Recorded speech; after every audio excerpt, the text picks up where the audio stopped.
দেখো এখানে একটা অঙ্ক দেখো, এটা 12 নম্বরের অঙ্ক।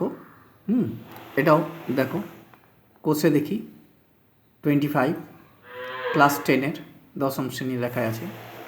এটা 12 নম্বরের অঙ্ক, হাইট অ্যান্ড ডিস্টেন্সের একটা অঙ্ক। আমি পড়ছি।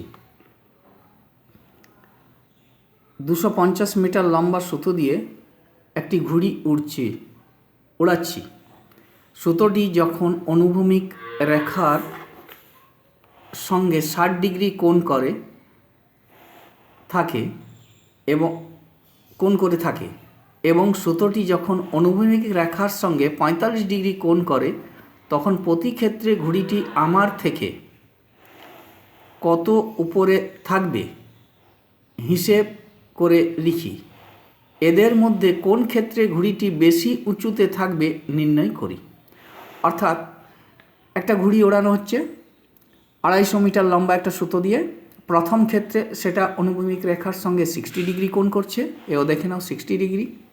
এবং দ্বিতীয় ক্ষেত্রে ওই ঘুড়িটা সেম অতটাই লম্বা সুতো দিয়ে এবং অনুভূমিক রেখার সঙ্গে সে 45 ডিগ্রি কোণ করে উঠছে। এবার প্রশ্ন করা হয়েছে কোন ক্ষেত্রে ঘুড়িটা বেশি উঁচুতে উঠছে। চলো প্রথমে আমরা এঁকে নেওয়ার চেষ্টা করি, তারপর আমরা সেটাকে সেইভাবে সলভ করব। দেখো আমরা এখানে এঁকে নেওয়ার চেষ্টা করছি। এইখানে দেখো এই একটা লম্বা সুতো দিয়ে ঘুড়ি ওড়ানো হচ্ছে। এখানে আমি ঘুড়িটাকে এঁকে নিচ্ছি। এটা কতটা লম্বা না বলে দিয়েছে, দেখো 250 মিটার লম্বা। এখানে 250 মিটার লম্বা সুতো দিয়ে ঘুড়ি ওড়ানো হচ্ছে এবং অনুভূমিক রেখার সঙ্গে এই অনুভূমিক রেখা কত ডিগ্রি কোণ করছে। এটা প্রথম ক্ষেত্রে 60 ডিগ্রি কোণ করছে, ঠিক আছে। ঘুড়িটাইও 60 ডিগ্রি কোণ করছে। প্রশ্ন করা হয়েছে প্রথম ক্ষেত্রে সে ঘুড়িটা কতটা উপরে উঠছে। এটা একটা আমি সেকেন্ড আরেকটা ক্ষেত্র দেখে নিচ্ছি। এইখানে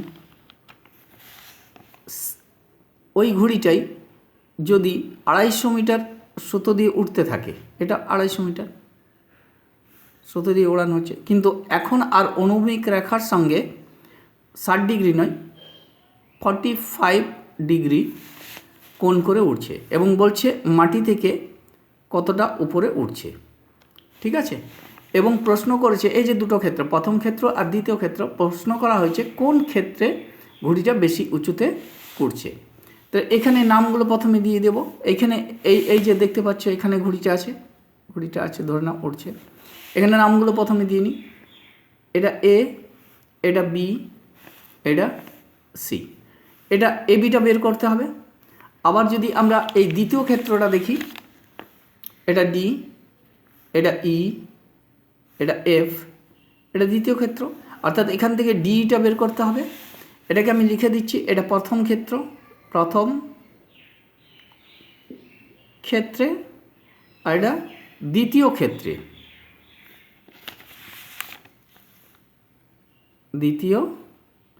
ক্ষেত্রে। চলে আসি প্রথম ক্ষেত্রে। কিভাবে সমাধান করবো এটাকে না, আমরা প্রথমে এই যে ডিস্টেন্সটা আছে এটার সাথে এটার একটা রিলেশন লিখে নেব, লম্ব বাই অতি করে। লম্ব কত না এবি, অতিটা কত না এসি, ইজিক্যাল টু কত সাইন 60 ডিগ্রি হয়েছে। এবি আমরা জানি না, এসিটা আমরা জানি 250, সাইন 60 কত √3/2। ক্রস মাল্টিপ্লিকেশন করব, 2ab equal to 250 √3। ab equal to কত না 250 √3/2, 2 দিয়ে কেটে দেবো 125, 125 √3। তাহলে প্রথম ক্ষেত্রে ঘুড়িটা কত মিটার উপরে উঠছিল না, প্রথম ক্ষেত্রে ঘুড়িটি মাটি থেকে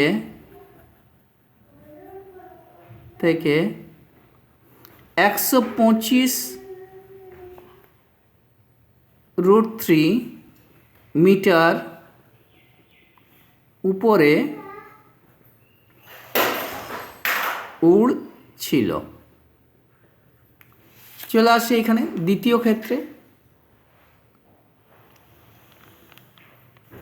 দেখো এইখানে এখানে কি নেব না ডিই বাই ডিএফ। এখানে প্রথমে লিখে দিই যে এইটা আমি নিয়েছি কোন ত্রিভুজ থেকে না প্রথম ক্ষেত্রে ত্রিভুজ এ বি সি থেকে। এবার এখানে যখন নেব তখন কোন ত্রিভুজটা থেকে নেব না ত্রিভুজ ডি ই এফ থেকে। এখানে কী নেব D E by D F equal to কত লিখব ট্যান সাইন 45 ডিগ্রি। ডি জানি না, ডিএফটা 250, সাইন 45 1/√2 ক্রস মাল্টিপ্লিকেশন করব √2 DE equal to 250। Therefore DE equal to 250/√2 উপর নিচে করণী নিরসন করে দেবো। এটাকে করণী নিরসন বলে 250√2/2 এটাকে কেটে দেবো 125/√2। অতএব 125√2 মিটার উপরে উঠছিল দ্বিতীয় ক্ষেত্রে ঘুড়িটা, মাটি থেকে 125√2 মিটার উপরে উঠছিল। তাহলে এটাও লিখে দেব দ্বিতীয় ক্ষেত্রে ঘুড়িটি 125√2 মিটার উপরে উড়ছিল। ঠিক আছে, এবার কোন ক্ষেত্রে বেশি উপরে উঠছিল কি করে বুঝবো 125√3 না 125√2? যেহেতু এটা √3 আছে অর্থাৎ 125√3, আর যেহেতু এটা 125√2 আছে অর্থাৎ 125√3টা বড় আর 125√2টা ছোট। অতএব প্রথম ক্ষেত্রে বেশি উপরে উঠছিল, কারণ আমরা জানি √3 ভ্যালু হচ্ছে 1.732 আর √2 এর ভ্যালুটা হচ্ছে 1.414। তাহলে এটাতে যদি 1.732 বসিয়ে দিই তার ভ্যালুটা 1.414, এটাতে যদি বসাই তার ভ্যালুর থেকে বেশি হবে, কারণ দুটোই 125 আছে, √3 দেখেই বোঝা যাচ্ছে √3টা বড়। অতএব প্রথম ক্ষেত্রে বেশি উপরে উঠছিল ঘড়িটা। এটাকে লিখব কি করে না 125√3 গ্রেটার দেন 125√2। অতএব প্রথম ক্ষেত্রে ঘুড়িটি বেশি উপরে উড়ছিল। এটা হলো কমপ্লিট অ্যান্সার। প্রথম ক্ষেত্রে ঘুড়িটি কিন্তু বেশি উপরে উঠছিল, কারণ আমরা বুঝে গেছি 125√3টা 125√3 থেকে বেশি। এবার আমরা দেখব যে এখানে যে আমরা লিখে রেখেছি, দেখো এখানে কোথাও বা লিখিনি, এগুলোকে পরে কিন্তু লিখে দেবে। বা কেউ অর লিখতে পারে, কেউ ইমপ্লাই সাইন দিতে পারে, আমি বা লিখে দিলাম। এইদিকেও তাই দেখে নাও, এখানেও এই দিকটাতেও তোমরা এইগুলো করে দেবে, এইগুলোতে বা লিখে দেবে, তাহলে এটা হলো কমপ্লিট অঙ্কটা করা হবে। এই যে তোমরা বুঝতে পেরেছ। এবার বুঝতেই পারছো যে যেহেতু 125√3টা বড় আর 125√2টা ছোটো, অতএব প্রথম ক্ষেত্রে ঘুড়িটা বেশি উপরে উঠছিল। ভিডিওটা যদি ভালো লেগে থাকে তাহলে বন্ধুদের মধ্যে এটাকে শেয়ার করে দেবে এবং বেল আইকনে ক্লিক করে রাখবে, যখনই আমি নতুন ভিডিও দেব সেটা সহজেই পেয়ে যাবে। আর যদি কোনো কোয়ারি থেকে থাকে তাহলে কমেন্ট সেকশনে গিয়ে কমেন্ট করবে।